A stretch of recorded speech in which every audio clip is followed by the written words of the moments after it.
Првиот човек на неврохирургија Александар Чапаровски е осомничен за примање подкуп, а по информативниот разговор во полициска станица, тој е однесен на испитување пред јавниот обвинител. Кривичната пријава е поднесена по пријавата на родител. Неврохирургот побарал пари за стручно мислење за 14-годишно девојче кое требало да замине на лекување во странство.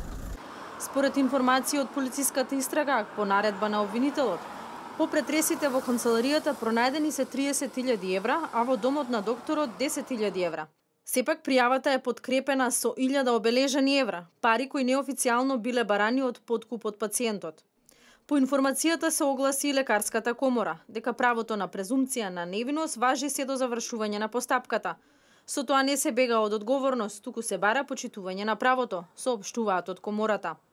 Инаку денеска во полицискиот билтен евидентиран е уште еден случај на примање подкуп. Болничар од градската болница 8 септември примил 300 евра од прилепчанец за да го стави прв на листата на чекање за операција. Парите ги земал под изговор дека се награда за докторот кој требало да го оперира пензионерот.